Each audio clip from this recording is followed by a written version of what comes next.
On December 1st, 1935, Mrs. William Starkwell, the wife of a New Jersey handyman, gives birth to her first and only child.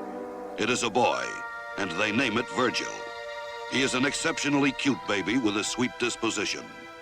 Before he is 25 years old, he will be wanted by police in 6 states for assault, armed robbery, and illegal possession of a wart. Growing up in a slum neighborhood where the crime rate is amongst the highest in the nation is not easy, particularly for Virgil, who is small and frail compared to the other children.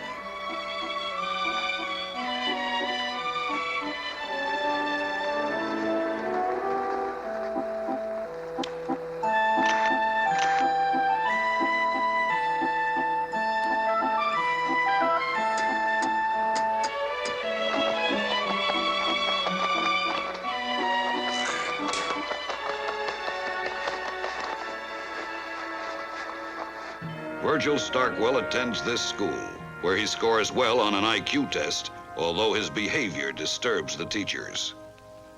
We interviewed Mrs. Dorothy Lowry, a school teacher who remembered Virgil. I remember one time he stole a fountain pen. I didn't want to embarrass him. So, you know, teachers have ways of doing things. So I said to the class, we will all close our eyes, and will the one who took the pen please return it? Well, while our eyes were closed, he returned the pen, but he took the opportunity of feeling all the girls. Can I say feel? Spending most of his time in the streets, Virgil takes to crime at an early age. He is an immediate failure and barely manages to escape with a gumball machine stuck on his hand. With both parents working to make ends meet, Virgil becomes closest to his grandfather, a 60-year-old German immigrant who takes the boy to movies and baseball games. Then tragedy strikes. At a Washington Senators game, Virgil's grandfather is struck in the head by a foul ball. The blow causes permanent injury to his mind, and he becomes convinced he is Kaiser Wilhelm. Here are some rare photos of him with other patients on the sanitarium grounds. When he is 15 years old, amidst the violence and poverty of the slums, Virgil receives a cello as a gift. He is fascinated by the instrument, and for the first time in the Starkwell house, music is heard.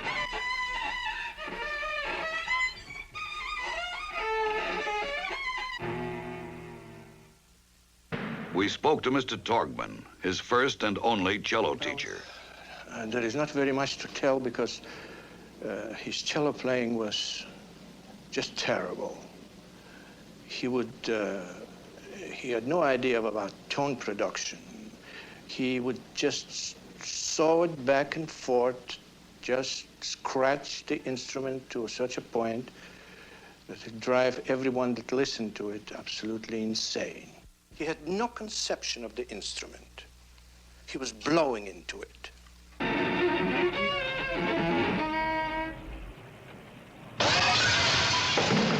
He loved his cello, and I think he stole to pay for his lessons, but he would not apply himself one iota.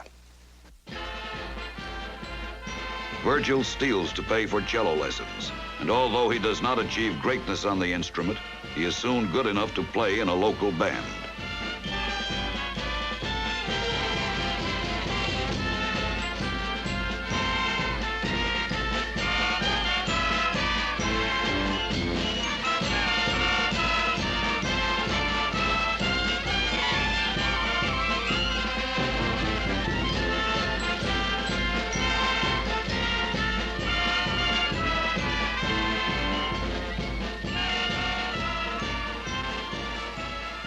A jungle, however, is no place for a cellist, and Virgil soon learns the facts of life.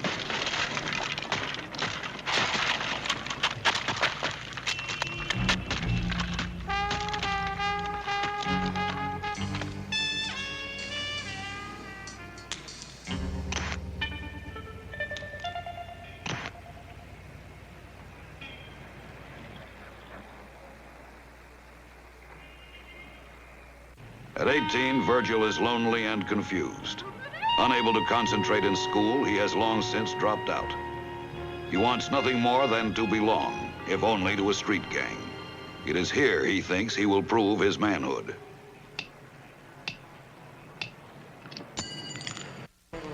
Under constant economic pressure, Virgil turns to the local pool hall as a means of making a living. I'm going to be a pool hustler, he tells his friends.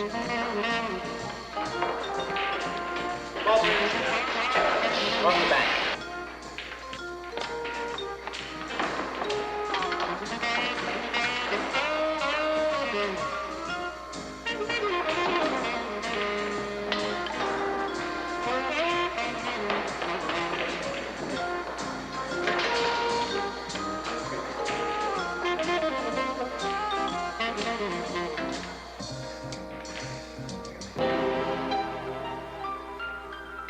Virgil tries to join the Navy, but is psychologically unfit.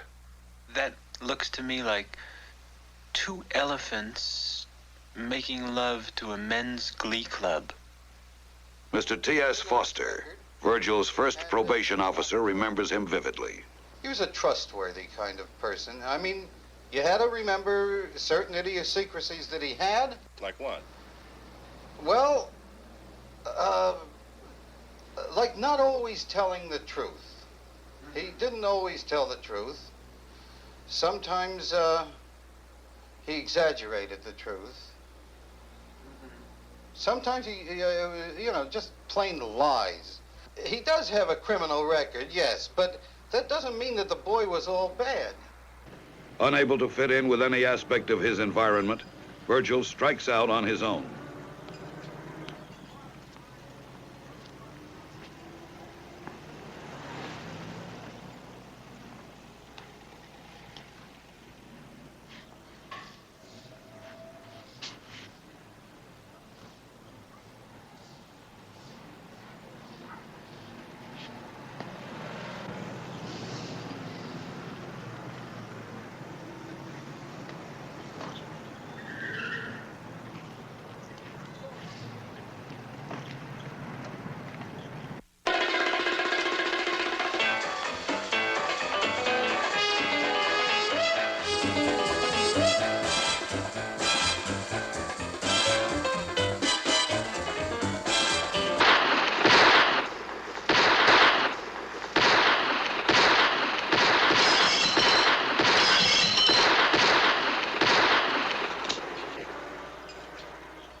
In an effort to shed some light on this period of his life, we spoke with his father and mother.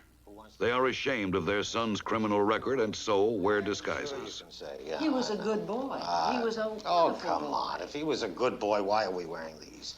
He's rotten. He's a gangster. Oh, That's what he is. This is what he is. How can you say that? He was so Kid is a bright, and he gangster. was